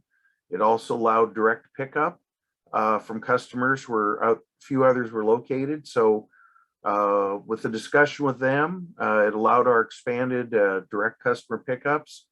And so we extended the memorandum of agreement for another 5 years to 2025. So instead of collection events, the last year and a half, we've been doing direct customer pickups, and that is what our plan still is for the Palouse project. We've also had some collection meetings with small groups of customers to where a few neighboring growers came to one grower's place and brought it there, and we just took care of it at one site rather than going to 4 different locations. And then for On-site technical assistance, we can come out ahead of time for customers who need help with old containers, have drums of unknowns. Those we need to either identify at site or take a sample back to our chemical lab and have them analyze it. Or if you've got a bunch of unknown containers. And this is an example of, there's 3 actual different photos in this picture, but those were the materials on the site. They were selling the place, wanted to get rid of them. There we removed the pesticides from storage and put them into drums for disposal. This is a typical disposal drum. Another place where things were in bins. Here's an old shed that looked like this. Person selling it had pulled all of the chemicals they wanted out of there, and this is what was left, which we ended up packing here into bags for disposal. And just the highlights here during COVID, we have had quite a few projects. And here was one we did last fall in the Palouse region. Only had about 15 customers. It was under 5,000 pounds of material. So here is on the Palouse Conservation District's website. You will find this nice poster that Jody made, or someone else made, and Jody posted it. But anyway, here's our dates, May 17th through 19th. And to participate, it says complete and submit an inventory form found on the Waste Pesticide website by April 11th. So that's when we need the form in. Here is my cell phone number, and I rarely give that out in public, but it is 360-951-4582. That will keep you from when you call in of reaching our general mailbox, and which there's not always someone at that phone due to the office still being partially staffed. But with the cell phone, you can usually reach me.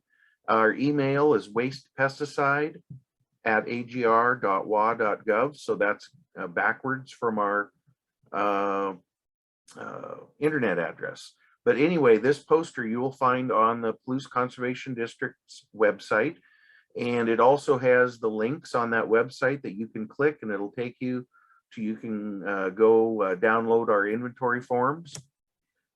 And this is the dates we're looking at again. It depends upon how many people sign up, but we are planning for May 17th, 18th, and 19th. Submit that inventory by April 11th. And the week beforehand, we'll notify you of your collection dates as we're getting that all scheduled with the contractor. And this was just an example of, we didn't get a lot last year there, but we were also at a wrong time of year in September. But anyway, 2,4-D was the #1 item that we got, followed by sodium chlorate. That was the old 5-year weed killer that a lot of people talked about. There's still containers of that sitting out there. Some mocap, petroleum oil, the glyphosate, had all of it had been frozen, and so there was no way to spray it out. But anyway, those were the top 10 items. This is an example from a collection project in Yakima with all the drums and boxes packed and ready to go for disposal. This is a smaller project over in Centralia. It's still the same type of thing. All of the pesticides get packed inside of containers before they're shipped for disposal. And with that, I think I've ran over my time a little bit. So this is our general number, 1-877-301-4555. And once you're there, you would press 5. And that is our Department of Agriculture's Pesticide Management Division toll-free number. So that's what that number is.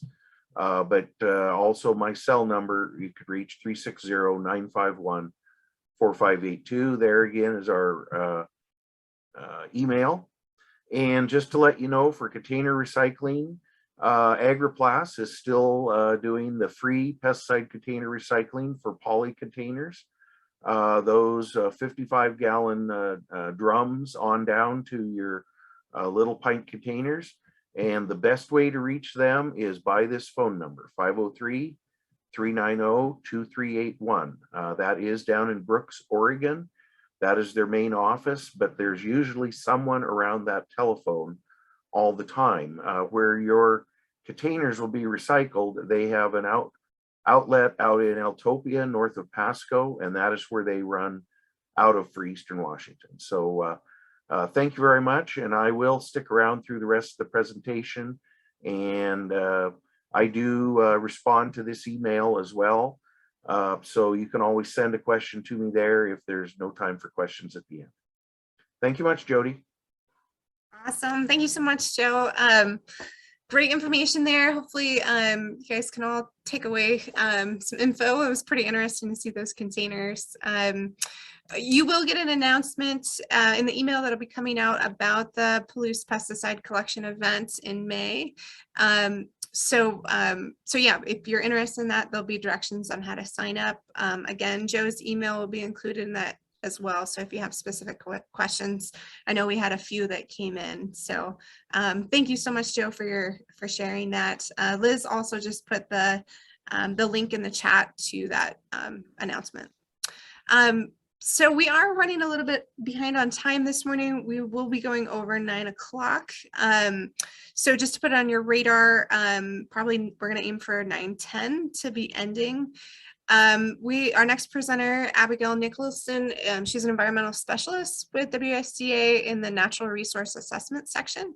And she's going to present on surface water quality monitoring program. So Abby, I'm going to go ahead and turn it over to you. Great, thank you. And just to make sure you can see my screen and you can hear me. Yep, we can hear you and see you. Yep. Great. Well, I'm really excited about all the participation today. I know the Palouse Conservation District does a great job with these webinars. So I'm very pleased to see we have 170 participants right now, which is fantastic.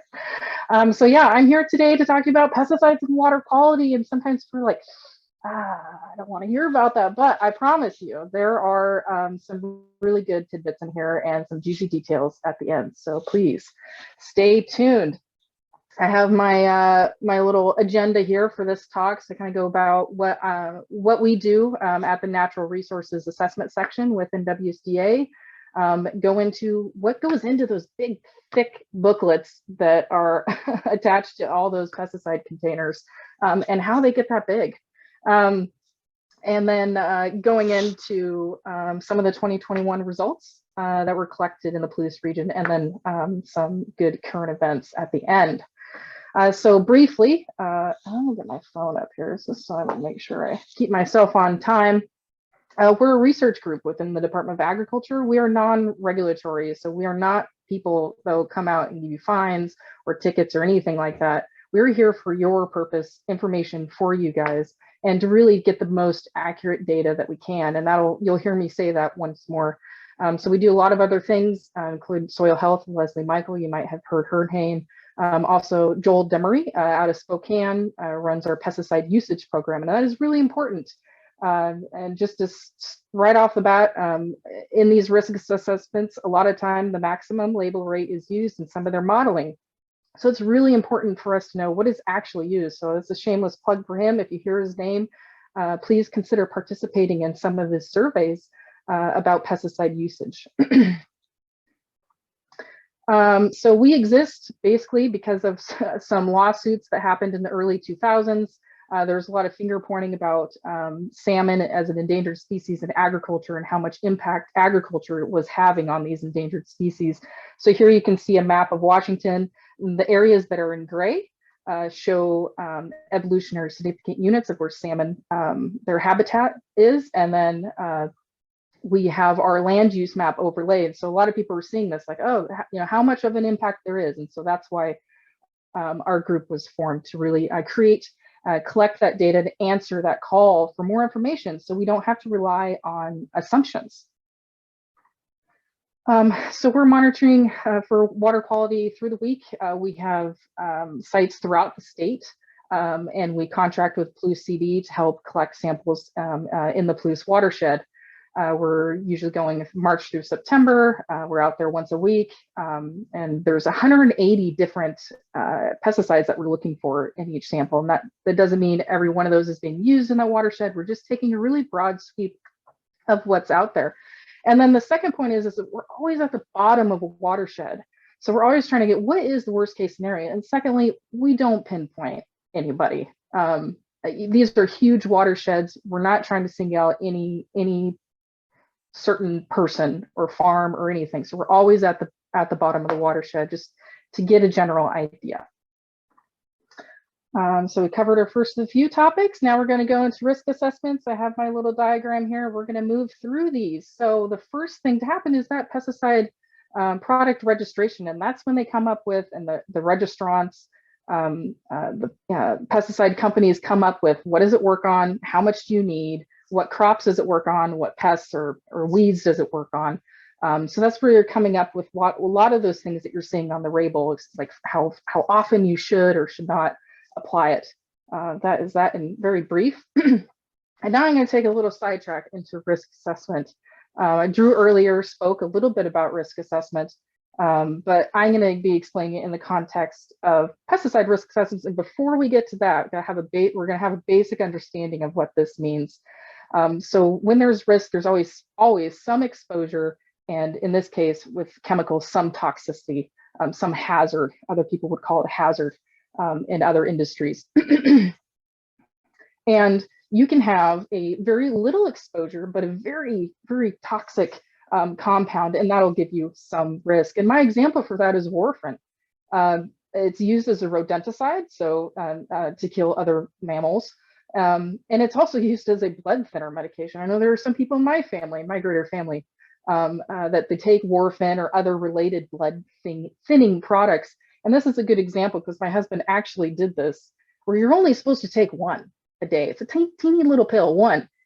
And if you take two, it's so toxic, it'll mess you up. It is not good. And it's just a teeny little pill. It really doesn't take that much. If you think about the mass of that pill and the mass of yourself, just a little bit more can really send you over the edge. So that's my example of, it doesn't, that's a tiny exposure, but it's very toxic, and it does provide some risk.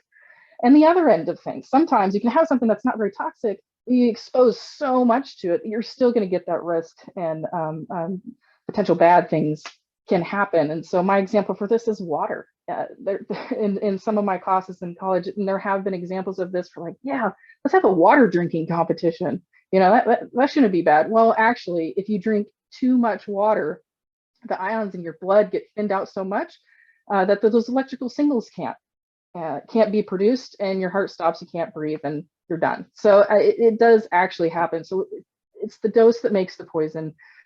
There's risk in everything. We can never get to zero risk. There's always something. And my other big point is that risk is always a number.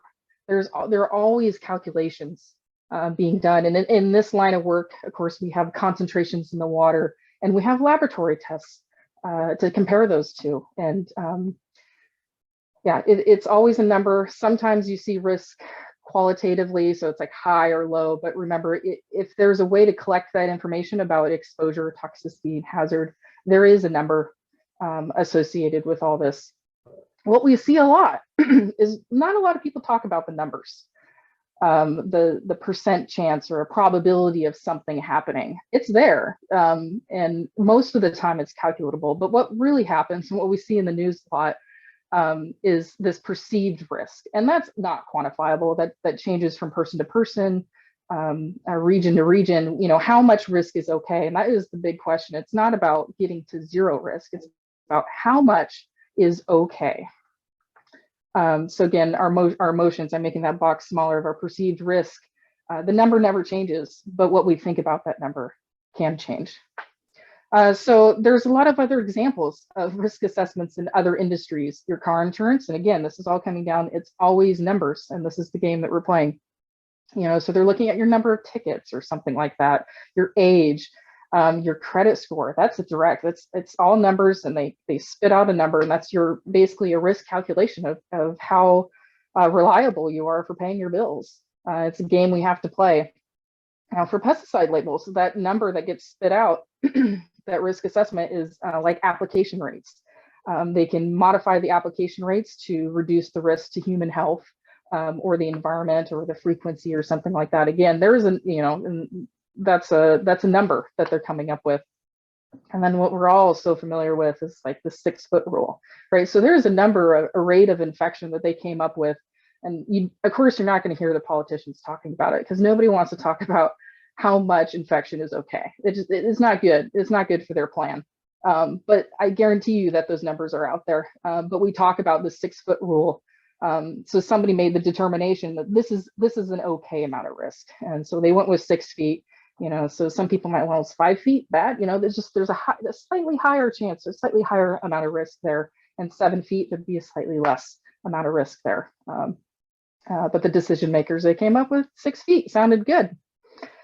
So again, with the natural resources assessment section, we're doing the math. We're not making those decisions about what the decision makers do and how much is okay. We're just giving them what is the probability of something happening. And we're showing that to you guys as well. So other agencies like the Department of Ecology, EPA, Fish and Wildlife, National Marine Fisheries Service, those higher ups, those are the decision makers and risk assessors. So they're taking those values that are being calculated and they're saying, well, here's what is an allowable amount of risk. Sometimes it is very, very, very small. So here's my reminder is I have these bubbles of exposure and toxicity, purple and green. So keep track of those as I go along, because I'll be using those bubbles as I'm talking about ecological risk assessments here. So in our line of work, exposure is all about how much gets where, when, how it moves through the systems, either through air or runoff. And there's so many pathways that these things can happen. And in federal pesticide risk assessments, each one of those pathways becomes a model. And sometimes we call it's basically just it's a math equation that they're using to try to predict how these products are moving through the environment once they're released. Again, so it's a lot of math. On the toxicity side, so again, this is, we did the exposure, how it's moving out, where it is in the environment. Now it's like, well, once it gets somewhere, what's going to happen? If it gets on your skin, if it gets in the stream. And all that information comes from laboratory studies. So how much would be too much for a fish to handle, or a rat, or something like that, or a child. And they determine concentrations that might cause death or some other sort of impairment, like reduced cognitive abilities, or reduced population, or reduced ability to move. So again, that's the toxicity side. And then what they have to do, and this is coming from EPA, is they have to do that for a pesticide across the entire United States. And if we could measure everything, every application, every field, every crop, every stream, we could get a really good answer. But that is just impossible. It is financially and feasibly just about impossible. So what do? They have to, every 15 years, these things have to come out.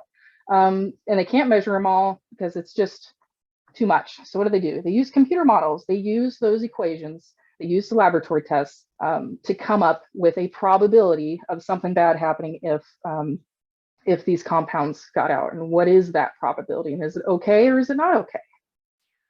So again, a lot of computer modeling, math equations goes into those big, thick booklets, and there's so many different scenarios that they're looking at. That's why that's why those booklets can get so big. So in these risk assessments, you can't change anything about the toxicity. The compound is what it is, and all you can do is change something about the exposure. So that's why these risk assessments focus on how to reduce exposure, how to reduce it getting somewhere where it shouldn't be. So on the human health side, that's always your PPE, gloves, pants, try to create that barrier so it doesn't get on your skin and you're not exposed to it. And then on the ecological side, it's application frequency. We talk about buffers or the weather, it shouldn't be too windy to reduce drift. And that's where, again, there's these computer models, a ton of scenarios for the entire United States, some assumptions that have to go into that because we can't measure everything. And that's where you find that's where all those numbers on the label come from. So now there is some sort of risk associated with any application or a lot of what we do. And it's those decision makers, again, not a risk assessor or risk calculator like myself, but Ecology, EPA, and everything. They're comparing what the benefit is to the risk. Do we need to modify that equation? Do we need to do something with the exposure to make that benefit, cost, and risk balance out? And those can be hard decisions sometimes, especially when you're working with not a complete data set, when you're having to make assumptions. So just in conclusion here, risk is quantifiable. It is always a number, but we don't always talk about it like it's a number. And it's those decision makers that determine how much is okay. It's never zero. It is never zero if there's any exposure. And those computer models are run, and there's assumptions being made. Like what I said, one of the big ones is the application rate. They'll use the maximum application rate, even though we know that the maximum application rate isn't always used, but they're trying to make that assumption to cover their tails, to make sure that they're not being too lenient, and problems will occur later on if they release this label, right? So they do their best, and they wear it's not perfect. I'm talking about that quite a lot, but they really want to avoid being underprotective. So, and then our water monitoring data comes in here because we can show what is actually happening. Again, those computer models make those assumptions. Now we can go out and measure in the field. We know these things are being applied, measure what's actually there. And so our knowledge is decreases and really helps with those risk assessment processes. So after the federal assessment, it does go to a state registration process, and I'm not going to go over too much of that now, but each state gets its own label. And if there's changes need to be made on a state-by-state basis, that occurs then. So now I'm going to go into some 2021 results. Check my time. All right, doing okay. So Dry Creek, Kamiak, and Thorn Creek were measured with a contract through WCA and the Palouse Conservation District. They did several site visits throughout the year. We collected 181 different analytes. Again, we're looking for that broad range, what's out there. And we're doing it every other week in this region. We have a lot of current use pesticides, legacy, DDT, yes, it's still out there. Even Joe was talking about how they're still collecting it. Well, what was applied, we can still detect. It is still usually at a concentration that is harmful to aquatic life. So it's amazing how long it's been able to stay out, but it's just very potent and it just does not break down. And it really likes to bind to that sediment. So erosion control is quite important for that. So that's what we did. And here's I try to kind of, not much time here, but try to summarize these results here. So we did find 48 of those 181, and my math here is, you might find it a little bit off, but of the pesticides we detected. We also looked for nutrients and just a few other things, but 48, I think it comes to 176 or something like that. 48 of those 170 so were detected. So that, I mean, 30%. We're not finding everything, but we do find some variety. And I can tell you, in comparison to other watersheds where the agriculture is more diverse, we do find quite a bit more of those pesticides detected. Our list is longer in some of those more like Whatcom County, Marion Drain in the Yakima River watershed. So relatively small number compared to other watersheds for this Palouse region. So that's good news. It is great news. And here's how it kind of breaks down. And not surprisingly, we find a lot of herbicides, and not only, you know, in dryland wheat country, obviously weeds are a bigger, quite a large problem. And herbicides are going to be used to control that, but also herbicides are just water soluble, and we're looking at the water. If we were looking at soil, we might be seeing a different setup here, but we do see quite a few herbicides, and there are also some insecticides, and I'll talk a little bit more about that here. So a lot of questions around glyphosate. We have been monitoring for glyphosate. Again, it's one of those, it can be a hot topic, and there is quite a lot of it used, as Drew was making mention. And we do find it, but again, going back to that exposure and toxicity, the toxicity is relatively low, especially for fish and those endangered aquatic species, because it's an herbicide. It's not gonna affect them quite as much. We do find it though But again, it's very low. So I have, my example here is our highest detection was 26 micrograms. And that's a little over 1% of that benchmark, that decision-making level that we're comparing it to. So quite low. On the other hand, you look at this imidacloprid, it's used as a seed treatment, is much lower in concentration, but the toxicity is quite high. So again, we're approaching that benchmark, that decision maker level, quite a lot more closely. And there were a few of those detections for 2021. So here I just want to point out, I pull some product labels from Pickle, WCU's Pickle, to see, here's my active ingredient, what are the products out there? I understand that these might not be used by anybody or everybody. I'm taking a bit of a shot in the dark, and that's another plug for that pesticide usage, is we do need to know products that are being used, because you might have 5, 10, 15, 50 different products with the same active ingredient. But when I get my results back, all I see is the active ingredient. But the imidacloprid, metsulfur, and methyl are things that we did detect. So I want to bring awareness. This is why I'm here talking about our results, what we did find, what we didn't find. So there is quite a few good things here. But again, my plug here is this: keep in mind, if you're using products or like imidacloprid on seed treatments, look at what's on your seed treatment for those products that you're getting. And then that metsulfur and methyl is something that we did detect as an herbicide, approaching some of those benchmarks. And then here's another thing. So thankfully, to our pesticide usage program, we did find that this is a new product coming online. We've heard that some are using it. It is a seed treatment. It's Taraxa. It's active ingredient broflanilide. I have 180 something active ingredients to remember how to pronounce. But we're taking a look at this, and again, this is our education part. We're trying to be proactive and let people know what you should be paying attention to. And this is one I really do feel.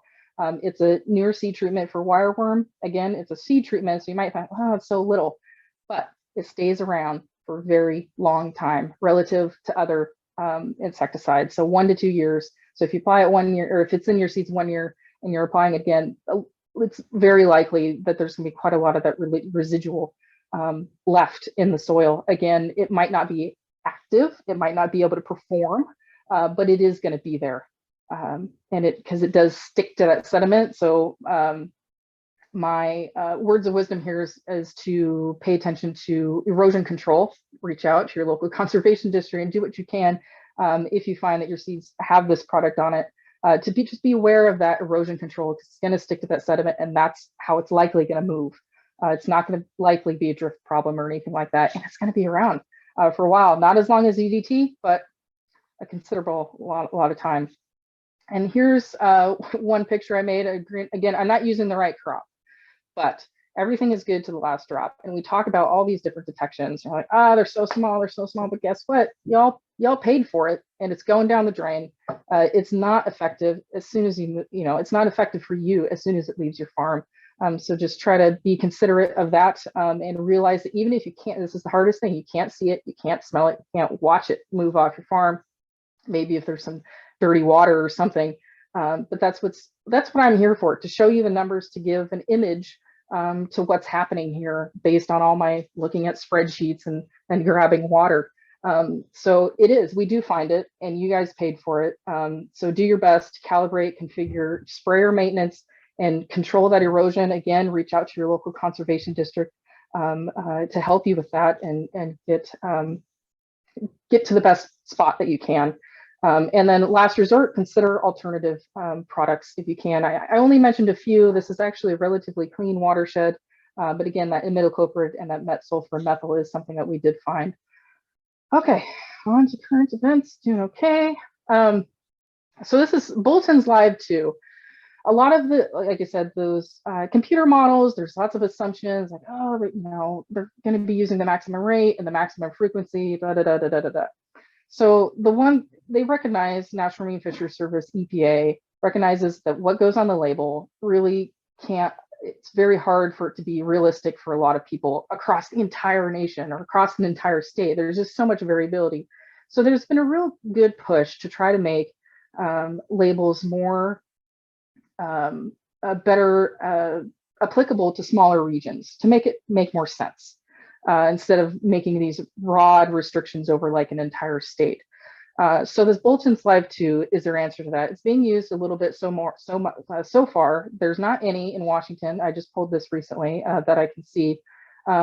But I want to start bringing it up is to be aware of this. And what that means is that on the label, there'll be a link and say, go here and look for any Boltons in your area. So if there's a unique species or something characteristic of like a county level, at a county level region, you'll be able to find information about rates or application weather or something that's unique to that region instead of trying to make this broad statement for everybody in the entire state. So it'll be a label requirement for you to go and look up Boltons for your region. It's not there yet, but I'm going to start talking about it because it's the direction that things are going to try to make it more applicable at a smaller level and try to get away from these broad sweeping restrictions. The other thing that I'm sure you guys have all heard about, maybe you don't use chlorpyrifos, but it is going to be off market for food and feed crops at the end of this month. And that was deemed to be a human health problem, but I will tell you, we did find it at levels that were concerning in the stream. So take advantage if you happen to have any Joe's pesticide waste disposal. If you can't use it anymore, that's where that's where it can go. So with that, I can take questions probably through chat, but you're more than welcome to contact me. I love to do these presentations. Again, we have good news and we have news that we'd like you to pay attention to. So I'm always happy to present. And with that, I'm done. Your poll questions. Awesome. Thank you so much, Abby. That was chock full of great information. Yeah, and thank you for going with the time crunch. So yeah, if there are any questions, please feel free to drop them in the chat. We might have a few minutes here, but in the meantime, we will do the poll questions both for Joe's presentation and Abigail's presentation. So, and a reminder, if you're going for pesticide credits, those are required. If you've had technological issues accessing the polling questions, hopefully you've reached out to us already. If you haven't, please do so. Send us a private chat and we can make note of it. So Liz is going to go ahead and launch the poll. Oh, it's already launched. Yep, it's up. Okay, still cannot see it. So Liz, would you mind reading it off and going through? Yeah, so the first question is, what was in the Quaker Oats container? So either oats, DDT, snakes, my personal favorite, or I don't know. And then for the second question, have you ever heard of the Natural Resource Assessment section with WSDA before Abby's presentation? So either yes or no. And again, no right or wrong answers. Well, there is one on the Quaker Oats one, but mostly this is just to test your engagement, and you can personally test yourself if you were paying attention. So yeah, do your best. And while the results of that are coming in, during registration, you should have put in your license number. If you did not put it for any reason in at the registration, please contact me. Either you can send me an email, send me a private message right now. So please let us know. There was a question that came up there, but you don't have to submit your applicator number. Hopefully it came in with your registration. So yeah, is it slowing down, Liz? Should we share out? Yes, I will end it and share out the results so everyone should see the results. So it looks like pretty much everyone got the DDT for the first question, one person for snakes. And then for the NRAS, it looks like 70% roughly. It's the first time that people have heard of them. Nice. Awesome. Well, great. Yeah. Yeah, Abby and Joe are chock full of wonderful information. So hopefully we can have them present more on the findings, and I'm sure we'll be hearing from them as things develop. So thank you so much to Joe and Abby for their time this morning. I see there's a question from Mark if Yeah. that's all right, if we can Oh, answer yes, that. please. He Yeah. asked if that Metallochlor, if it's a problem herbicide. I'd have to look. I'm trying to keep track of 170, but I can get back to you on that. I know we have seen it, but it's, again, herbicide, low toxicity, so herbicides don't generally pop up as our pesticides of concern. That's what we call them. Nice.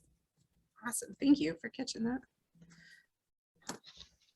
I didn't see any other questions. Did anybody, Liz or Abby, did you see any other additional questions? Okay. Well, you will be getting Abby, Joe's, and Drew's email in an email that will be coming out to you shortly. That email will have a post-event survey that includes those email addresses of our presenters and then information on the upcoming collection event in May. We would encourage you to give us feedback about this event, as it helps shape future events and gives us inspiration for future topics that you would like to know more about. It should only take about a minute or two of your time. And if you are receiving pesticide credits, we'll be confirming your attendance. And then it should take about a month for this course to be listed on your license credit report. My contact information will be included in the following email if you have any questions or concerns. So thanks for spending the morning with us. I appreciate you guys going a little bit longer here. And with that, hope you all have a wonderful rest of your morning, and we'll see you soon.